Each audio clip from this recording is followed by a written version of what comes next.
Good day to you, friend, or as Matthew calls you, neighbor. And it's good to be back on the Higher Grounds podcast. We've had a few good episodes as of late. Had the Grand Boys on. We've had Brother Alfred Willis on from Life Baptist Church in St. Stephen, South Carolina. We've had some podcasts with about the politics thing. Made a few people, a little angry, but that's fine. And then we will be on the road traveling some, interviewing some folks. We've had some people that have asked if we'd interview some older preachers. We want to try to do that some this year as well. Brother Chad Watson coming on with the big men's meeting. Yeah, we're going to have a good time. Asking the Lord to bless. The men's meeting is in March of this year, or is it April? March or April? I can't remember. Well, he's going to be on here to talk it up. He's going to talk to us about it. I understand they're not going to go inside this year. It's going to be in a big tent. Really? Yeah. So people can spread out. That's what I've been told. So we'll see. Be good. Yeah. I guess. Yeah. That's one of them testosterone meetings. Yeah. Yeah. All manly and such. We've had some funny stuff happen in meetings.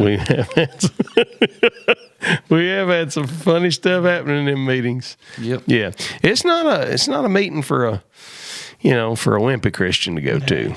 No, it's for manly Christians. Yeah, for sure. How you been? Men's meeting. That's right. Men.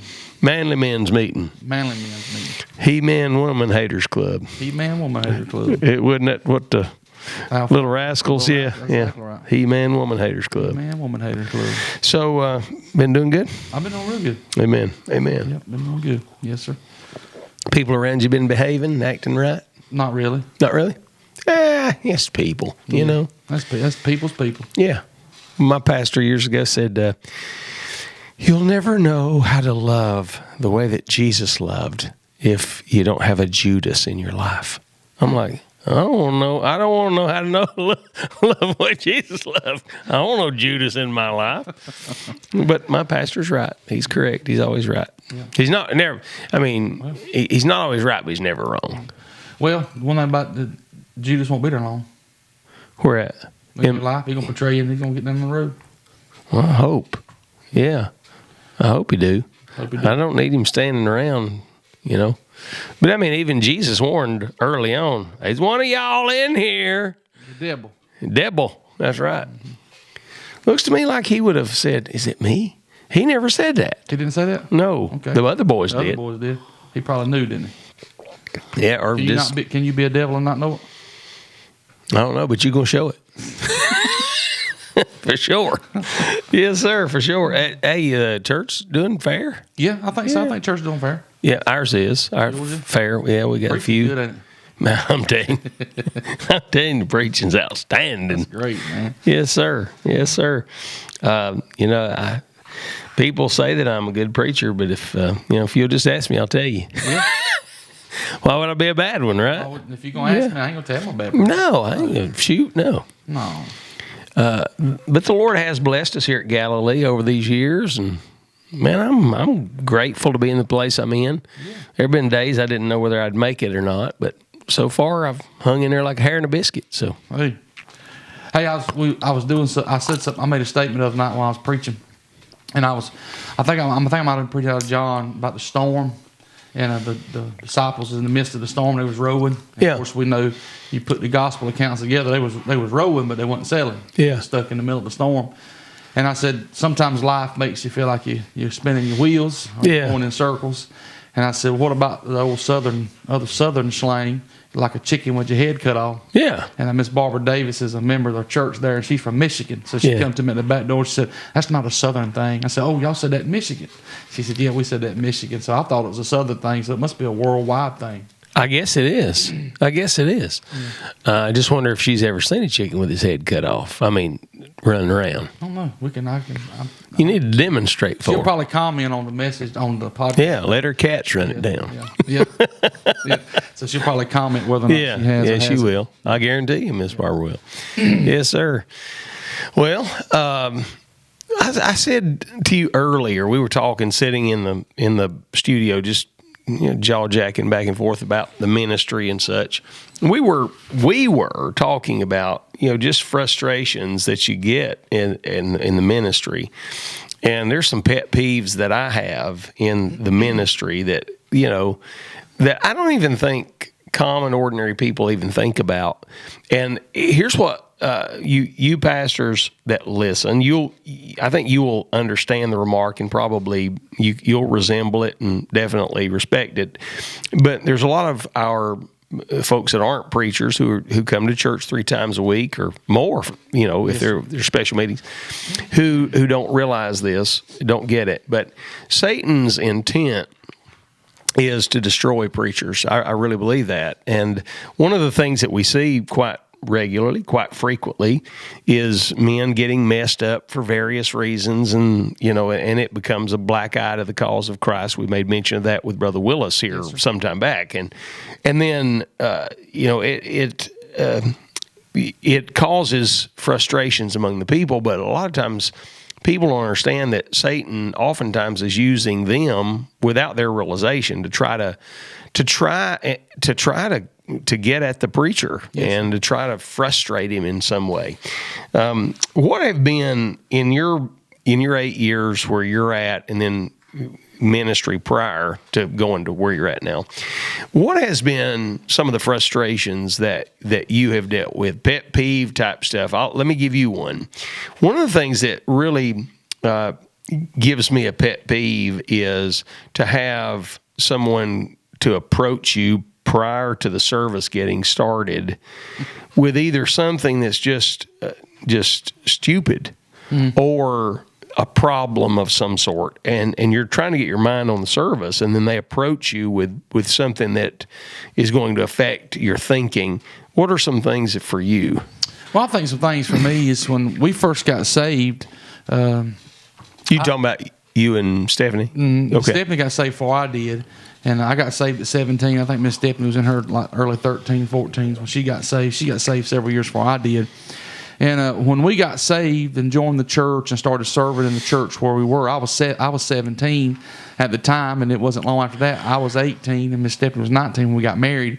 And what's a pet peeve to me, I guess, is because I knew church attendance was important, and I knew that when you planned your schedule, you planned it around the things that were going on at the church. If the preacher says, okay, we got revival this week, or this week, the preacher announces it ample time to say you can mark this on your calendar, and then when something comes up, well, no, we got this X amount meeting coming, or this is a church day.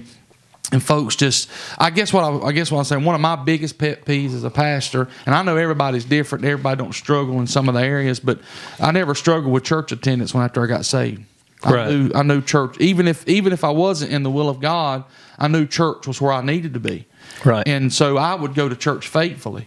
And even if I didn't want to go, I would go. And I believe one of the biggest pet peeves I got as a pastor is some of the excuses you get on why we're not coming to church. Right.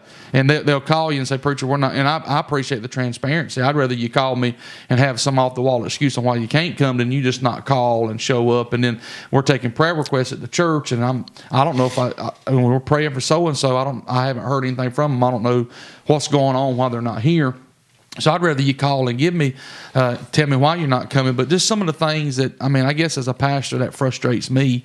Because I guess what you struggle with and what I struggle with is different. And so my frustrations are going to be different than your frustrations. Right. So I think far as that's concerned, just apathetic. Being apathetic to the church, the congregation, things of that nature. Well, a lot of times people will, referring back to what you were talking about in giving people ample announcement as to meetings you're having or whatever, then if something comes up in their life, they'll put that ahead of the commitment to the church. And that goes to show the level of spirituality that you're dealing with in the people that put other things above the things of God. I guess one of the things for me too, and this is more simple, and I know that every church deals with this, I'm sure we have, is people who absolutely cannot be on time. They cannot be on time for the house of God, but they can be on time for everything else. Yes, sir. Yeah, they can be on time to go to work. They can be on time to, get the kids to school. But when it comes to the house of God, and one of the statements that I remember being made in regard to just secular things is, when you're late, what you're doing is you are taking advantage of the time, someone else's time, and you're showing someone else that their time has no value to you. And that's one of the things too, I think, for me, and in every church I've pastored, we've had people like that, and even some good people. I mean, not bad people, good people, but they have no concept of responsibility when it comes to time. Yes, sir. What would be another? Let's see. Another thing is what I guess what frustrates me as a pastor. You go to work and get mad at somebody at work or your boss, but you'll go back to work the next day. You come to church and you get mad at your church family. You kind of stay bitter about it for a while and not come back. And I know we, and of course I've had to deal with those issues down through the years. But when people get frustrated in church, they think their frustration's different than the pastor's frustration. Right. In other words, you got say you got one family, they're frustrated with that family, but that's the only family they're frustrated with. But you got a pastor's got 10 families in the church, and he's frustrated with all of them. Yeah. But for some reason, their frustration takes precedence over your frustrations, or we supposed to handle our frustrations different than they handle their frustrations. Right.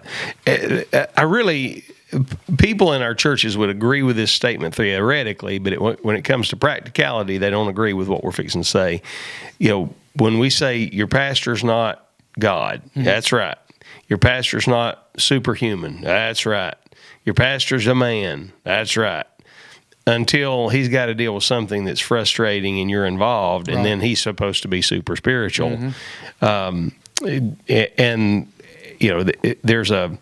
There's just a paradox there that they don't see. A lot of times they can't see. Yeah. And I do believe, again, that Satan is using people to try to get under the skin of the preacher and to get under the skin of the leadership of the church to discourage and to destroy.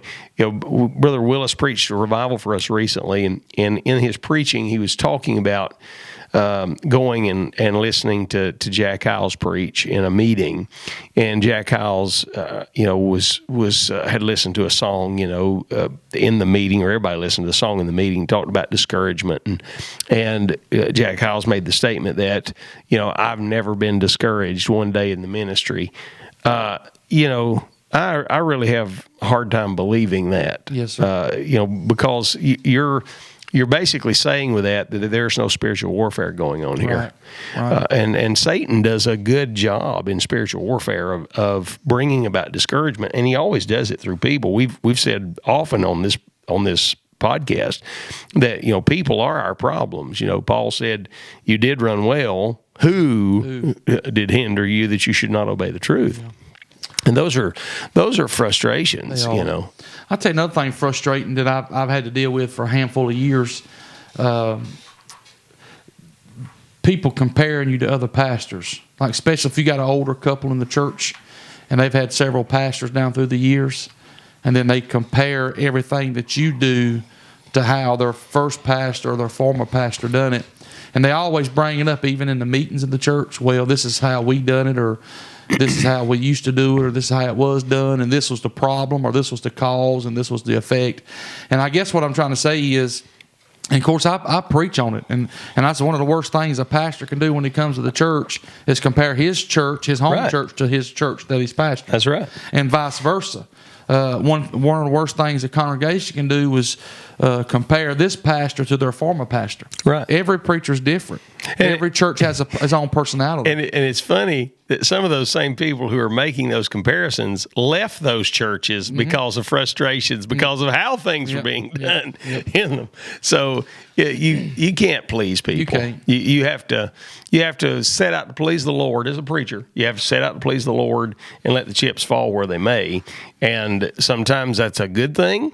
As far as the repercussions are concerned, sometimes it's a bad thing that you have to deal with. Yeah. But, here's what I think I've come to the realization. Years ago, a preacher was talking to me, and I was talking to him about, my lack of following up on visitors. Visitors come, and we're very cordial, but I don't do all this follow-up. I'm going to visit you. I'm trying to sell you on our church. If God wants you there, I believe he's going to put you there.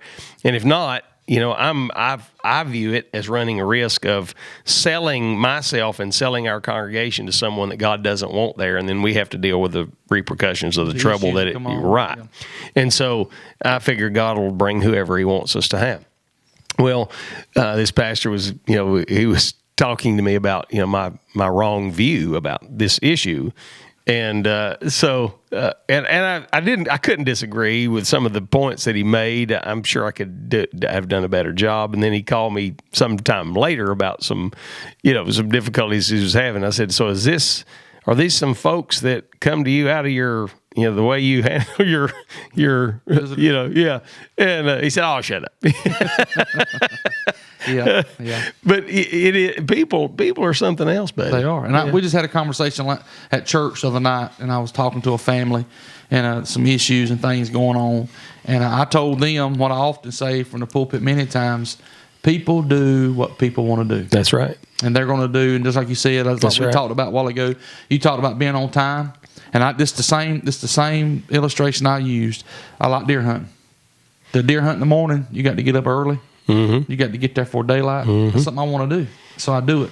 So if we have a sunrise service or a church service or Sunday school, I'm going to make sure that I get up early to go to that service, right, because I want to go to that service. And the reason I'm late is because I want to be late. The reason I don't come is because I don't want to come. That's right. And so it all boils down to how big a priority is this for you. Priority. I think that's what it boils down to. Yes, sir.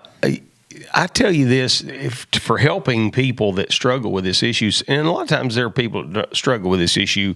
Let me be fair. They not only struggle with this issue in regard to church, they struggle with this issue in everything in life. There are some people that are that way. But the way that you conquer that issue is you are already engaging in preparation for what you've got to do a day prior to going. Mm-hmm. I mean, you can't just jump up on, for instance, with a young family, you can't jump up on Sunday morning and say, I need to wash the kids' church clothes, and it's Sunday morning. Right. Yeah, that's got to be done prior to that, and the ironing's got to be done, and the kids' baths have got to be taken, and there's just and I'll be honest with you, a lot of times ladies have the responsibility of doing all of this themselves while their husband sits back and justifies the fact that he went out as the breadwinner and brought home a check when he ought to get his sorry tail off the couch and help his wife get his children ready. Yes, sir. Yeah. So, I mean, a lot of times that blame gets shifted to the wife, and the truth is the husband is not pulling his fair share of the load inside the house. Yes, sir. Yeah. Yes, sir. It's an interesting thing, this business of dealing with people. How do you deal with we talk about this from time to time, and this becomes a point of frustration for me. We've got a pastor in this local area. He and again, I view these things a little stricter than some, but there's no integrity and no character when people come from your church to their church. They don't call. They don't. They don't leave a message. They don't send a text. They don't try to figure out what was going on. And then if someone comes to your church and then you call, instead of them saying, well, here's the reason why this person left our church, the pastor will say something, well, maybe you can help them, no, there may be an issue why they have left your church that causes them to be a danger to another congregation, and that needs to be that information needs to be divulged. And I think a lot of times preachers are too scared of residual fallout if they honestly tell the truth why someone left their church. Yes, sir. I think you just need to be straightforward and honest in regard to it, and you don't have to be mean-spirited about it, and you choose your words wisely. Yes, sir. Yeah, I try. If you come to our church, we give you a visitor card, And on the visitor card, I asked if you got a home church or if you from another church. And if you put on that church, you from another church, I'll try to find out, what the deal is. Yeah. Or if I know you and you come from another church, I'm going to call the pastor. Oh, yeah. But I got a lot of folks won't do that because they say you can't find it in the Bible. Do you know somebody that actually said that? I don't know them personally. I just talked to a preacher who had that problem, and they said they had a family leave the church, and then they got contacted, and him and the preacher was on the phone, and they was like, "Well, that's not even in the Bible." There were no telephones in the Bible. There's telephones in the Bible.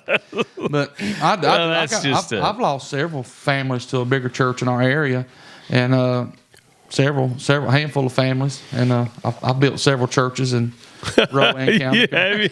Have any of those pastors called you? No, sir. Really? Really. What about that? Yeah. Tell me their names and I'll call them for you. I'll tell them how sorry and low down and good for nothing they are. Would you do that, Brother Andy? Absolutely. Yeah. Absolutely. Hey, I tell you one. Here's some little get under your skin kind of stuff. How about fellowships at the local church? When you get to have an eating meeting and folks, you have dinner on the ground. I like mine on a plate. I do too. Yeah, I personally like mine on a plate. Yeah. So has any of that been a frustration? I'll tell you some of the things for me in a minute. Yeah, it has. What I done last year, I tried to get our church to fellowship together more. Mm-hmm. And I guess that's a bad thing too. The more you together, the more. But I tried to. What we done was we would do it on a Sunday night or a Wednesday night. We would say, okay, bring a little something sandwiches, chips, just something simple. Let's go in a fellowship after church. Everybody stay. Nothing special. No homecoming. Let's just try this. And sometimes you got a handful of folks that will want to do it, but then you got some folks that they just go home and they tell you, preacher, we'd rather go home. And I understand that. But yeah, I have no problem with that. I have no problem with that. But it's just. I like to come to church early, fellowship. I like to stay after church and fellowship. To me, I don't like getting there right on time and then being the last one there and the first one to leave. I like it when you can get to church 15, 20, 30 minutes early. People are talking, fellowshipping, just in the congregation, just fellowship and having a good time. And then you say let's stay over after and eat, and then they don't stay, but then. This we had a family leave. Well, we had half a family leave. We had somebody leaving and the church never done anything. We never got together.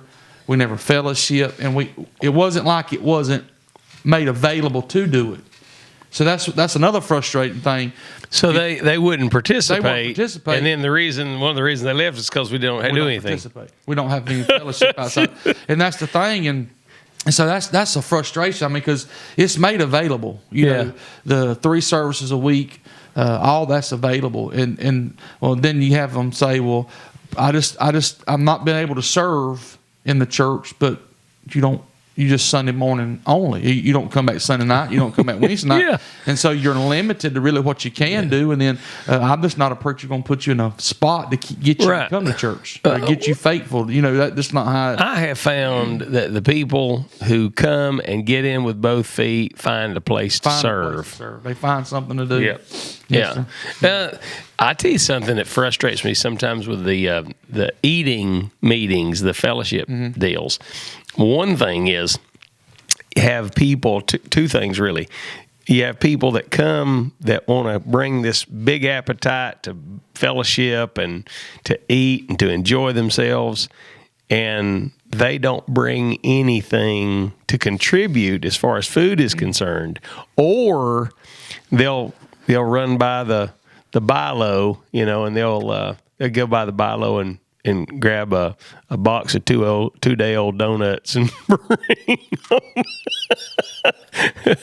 that can get, and it don't bother the men folk too much because we don't know what's happening, but women folk that are really it frustrates them. Yeah, they're really working and putting forth an effort. That does frustrate. Y'all have that, folks. Y'all got that stuff going too? No, I think everybody does. No, okay. Here's what I have found: the word narcissist sometimes gets thrown around, a little freely. But there's a lot of people who exhibit narcissistic tendencies, and that just simply means selfish. That's just selfishness at the height. I tell you one. This we may have mentioned this here before about the eating meat and stuff. We've through the years, I've had people in the church who were very picky, not about eating, but about the places that the food's coming from that they're going to eat. I remember one old guy that we had at the church. He'd say, "No, preacher, I don't mean anything by this, but where did this come from?" Yeah. And one of the things that he had an issue with was, he had evidently had a bad experience. He don't want to eat in anybody's food, no one's food that has an animal, a dog or a cat living in their house, because evidently he had gotten, hair or whatever in his food. And if you have, animals in your home, and you're one of those kind of people that has animals in your home, it would do you good when you contribute to think about that. There's some people that you can't minister to, and because of how they feel about that, they may have had a bad experience, and your food may be as clean as is, yes, as possible, but what you might do is you might go out and buy something very nice to bring. But those are, when you put people together, there's all kinds of problems that arise. Yes, sir. I tell you, one of the frustrations for me is parents who will not deal with their young'uns inside the church during service. Yes, sir. They just, and I've told parents, I've said, listen, you take that young'un out, you wear their tail out, bring them back in, set them right in the same place. If you got to go out 2 minutes later and wear them out, go wear them out. It won't be long. Until they're going to equate me getting up and going out is going to be painful. They're not going to do it anymore. But you have to be consistent with that at home too. There are a lot of issues when you deal with people, and I'm sure it's not just church. It's people, period. Yeah. But people can be frustrating creatures to deal with. Yeah. I tell you another thing. Since you brought up the kids in the sanctuary, what about everybody got their water bottles, and they got the old water bottles, and they keep the same water bottle, and every time they open it. You have that? No, I don't have that. That's frustrating. I don't have anybody bringing their water bottle. I didn't know. Y'all need to put a water fountain in. Since we're dealing with frustrations, can we just let it all out today? Let it all out. What else you got there, Matthew? I'm just saying. Yeah. You know what you probably need to do? You need to move to Idaho on one of them big old way back country places where there ain't nobody. You and Miss Stephanie build you a little cabin, go on the BLM land and elk hunt and deer hunt, and you got to have chickens because Stephanie won't eat anything else. Mm-hmm. And then you're going to have to put your little garden in, grow some leeks and onions and melons, and like Egypt. And the only problem with that, I ain't got no green thumbs. If I can't plant nothing, I can't grow nothing. You'll learn.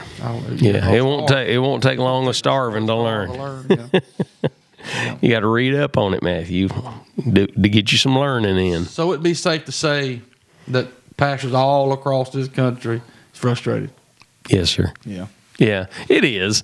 Well, we're not going to quit. No, maybe a few of us that do, but not going to quit. Why is it that?